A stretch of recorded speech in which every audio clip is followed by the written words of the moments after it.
Pastores adventistas distribuem quase 50 mil livros à comunidade. Ônibus da Esperança evangeliza no Peru. Lançado em português o Tratado Teológico Adventista. E na entrevista de hoje, o Dr. Rodrigo Silva esclarece mitos arqueológicos. Acompanhe.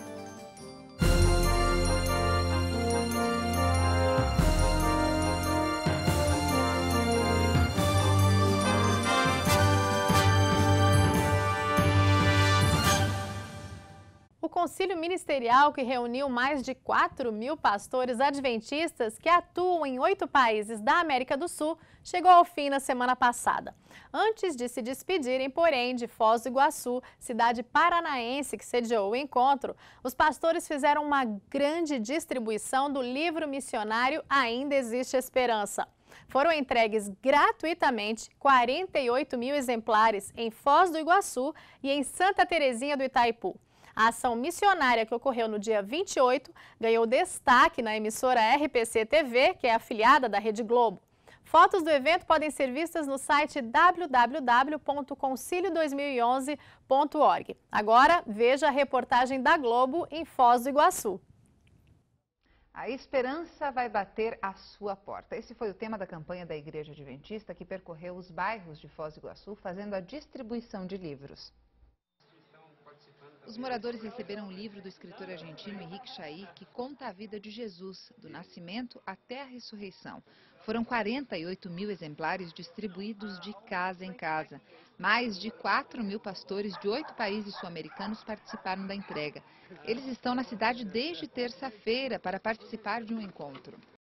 Funcionários da Associação Peruana Central-Oeste da Igreja Adventista no Peru resolveram evangelizar de ônibus, isso mesmo. O chamado Bus de Esperança 111 levou os funcionários até a cidade de Campói para uma ação de saúde preventiva e serviço comunitário. Além de atender a comunidade, os participantes entregaram livros e revistas com mensagens de esperança aos moradores. E olha só, um dos mais importantes livros para a teologia adventista está agora disponível em português. O Tratado Teológico Adventista foi lançado na semana passada, durante o Concílio Ministerial Unidos na Esperança. A obra, disponibilizada em português pela Casa Publicadora Brasileira, já foi publicada originalmente em inglês no ano de 2000 pela editora norte-americana Review and Herald. O livro reúne contribuições de 27 teólogos adventistas. A comunidade da Zona Sul de São Paulo participou do Domingo Empreendedor, um evento promovido por uma organização não governamental da Igreja Adventista. Um incentivo a ações empreendedoras alternativas para o desenvolvimento social e geração de renda para a população mais carente. Confira a reportagem agora da jornalista Ana Paula Lima. No domingo, dia 28 de maio, aconteceu o Dia do Empreendedor, no Espaço Comunidade Esperança, que oferece cursos profissionalizantes, palestras e orientação profissional à comunidade. O Espaço Comunidade Esperança atende cerca de 500 alunos por mês na Zona Sul de São Paulo. Além de ser uma oportunidade de divulgar e fazer bons negócios, o Dia do Empreendedor revela que este espaço tem feito a diferença na vida de milhares de pessoas nessa região. O empreendedorismo hoje é um dos principais fatores do desenvolvimento, então por isso o ECOI apoia, e leva essa bandeira como algo para a comunidade, para os seus alunos, para crescimento e desenvolvimento no geral.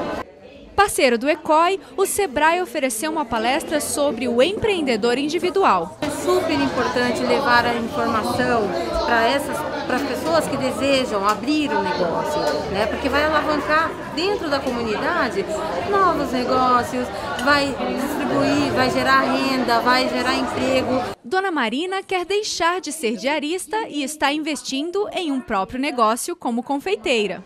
Por enquanto, as vendas de doces são um complemento de renda. Estou esperando arrumar meu pontinho, que eu já tenho ponto, falta arrumar as coisas direitinho, né? Eu aprendi aqui no Incó, fazer ovo de Páscoa, trufas, pão de mel. Graças a Deus, eu vendo muito bem.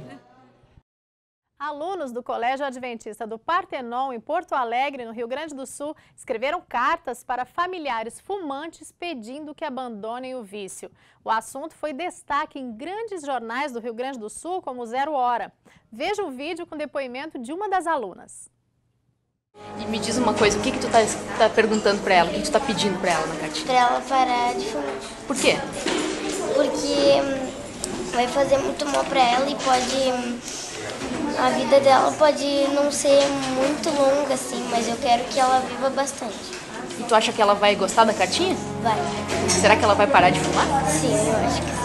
Querida vovó, eu queria que você parasse de fumar. O cigarro faz muito mal à saúde. Eu não quero que uma porcaria venenosa prejudique uma pessoa tão especial como você, vovó. Queria que você viva com saúde e uma longa vida.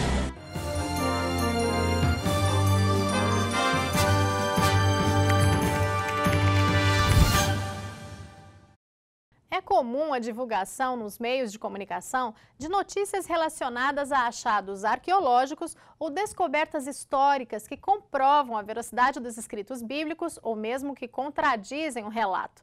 Nem tudo é verdade, mas nem tudo é mito.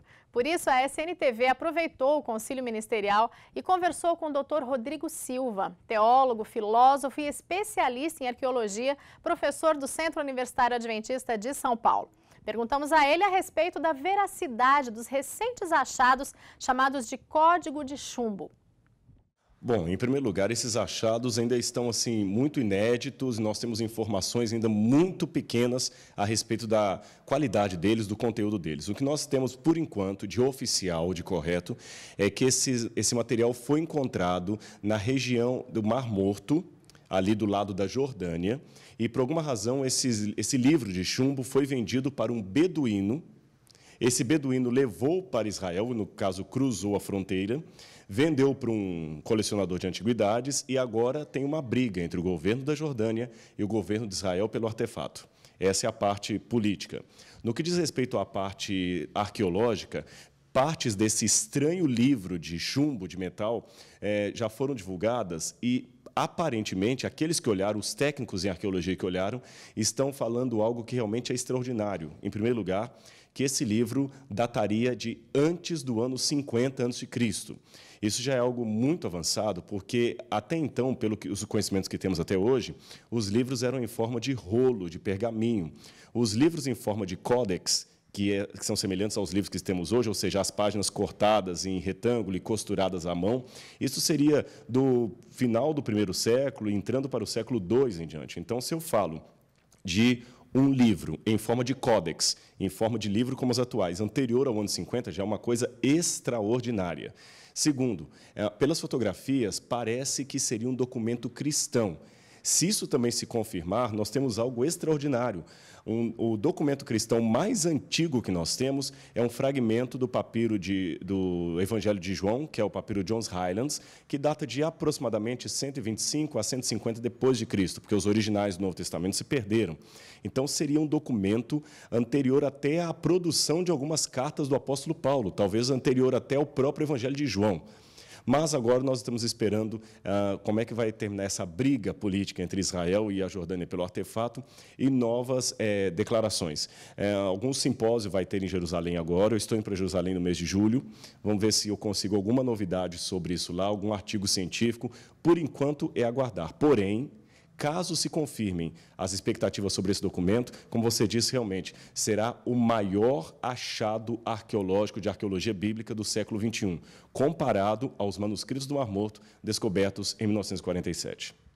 Também questionamos o Dr. Rodrigo sobre as recorrentes notícias a respeito da localização da Arca de Noé.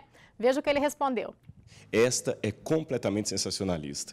E você sabe que, embora existam em todas as profissões pessoas sérias e pessoas não sérias, nós podemos falar da ética no direito, na teologia, na arqueologia, na história, também existe a ética no jornalismo. E, às vezes, é um indício muito pequeno, mas transformam aquilo numa bomba atômica para vender revista ou livros, alguma coisa. E nós temos um bom exemplo aqui nesse famoso achado da Arca de Noé recentemente.